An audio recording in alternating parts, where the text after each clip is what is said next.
Assalamualaikum warahmatullahi wabarakatuh. Selamat selamat pagi semuanya. Ya. Nah, sekarang bagaimana menentukan interval tuh? Supaya kita mendapatkan pola yang seperti ini.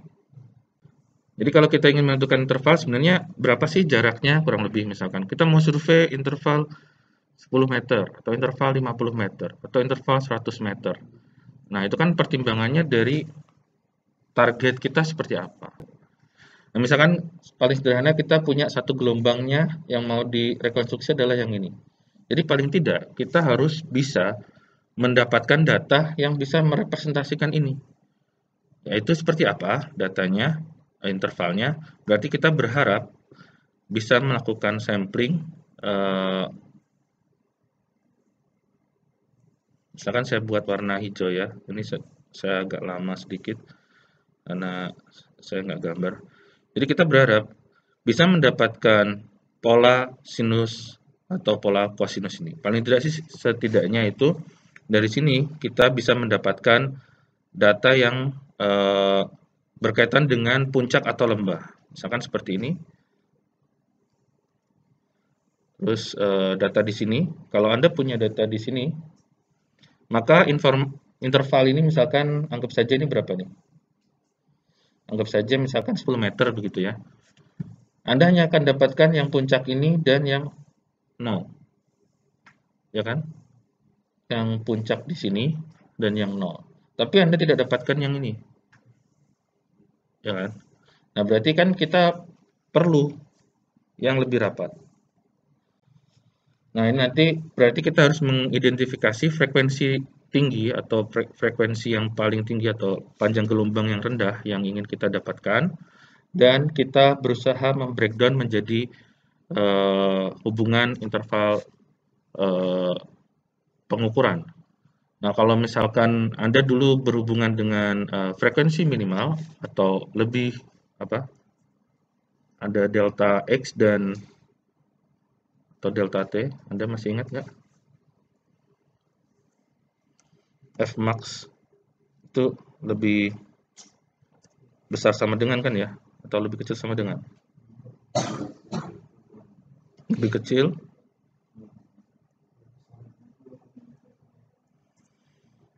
Lebih besar sama dengan gitu ya, anggap saja ini. 1/2.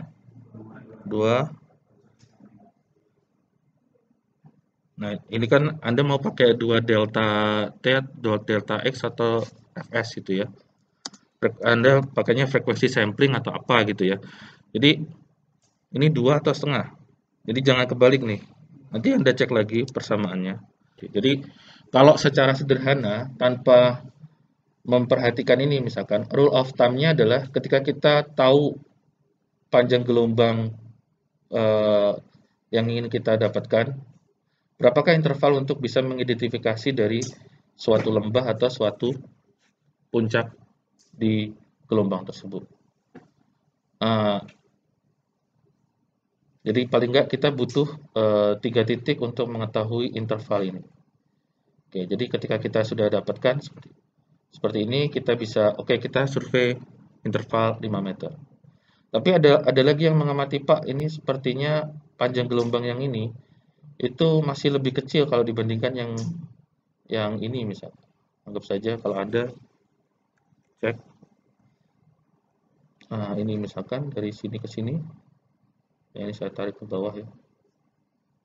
Nah, misalkan mana yang lebih kecil? Yang sebelumnya atau yang ini? Yang sebelumnya ya. Berarti mungkin masih yang itu. Nanti Anda bisa cek lagi yang lain. Jadi sebelum ke lapangan kita sudah tahu, oh kita mau interval berapa. Ya ada kemungkinan nilai yang paling tinggi ini belum tentu kita dapatkan, tetapi kita masih punya pola yang bisa mengidentifikasi. Ketika kita belajar baru pertama kali, kita harus mengidentifikasi sinyal, kemudian panjang gelombang, frekuensi dihubungkan ke desain titik pengukuran. Nah, makanya di slide ini belum saya siapkan, biasanya cenderung setelah semuanya selesai, baru kita kembali menuju ke desain survei. Oke, tapi ini sedikit pembahasan aja, takut kelewat. Nah, ini rumusnya tolong dicek lagi. Saya belum siapkan slide ini. Saya buat warna merah ya. Nanti Anda cek. Kalau kalau Anda berhubungan dengan time domain ini kan dt, bukan delta t kan, bukan delta x gitu ya. Oke. Jadi kalau di geofisika kita berhubungan selain dt juga dx atau delta time atau delta x.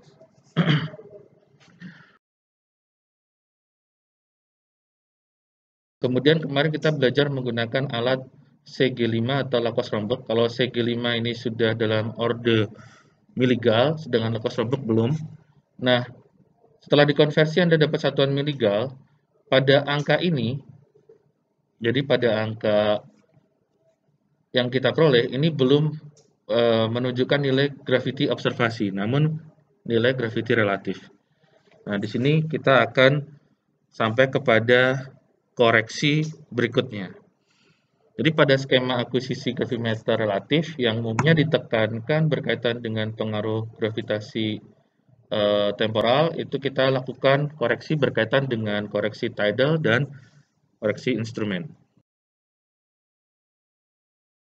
Oke, demikian untuk pembahasan ini saya harus selesai. Kita lanjutkan minggu depan ya. Oke, terima kasih. Selamat pagi. Assalamualaikum warahmatullahi wabarakatuh.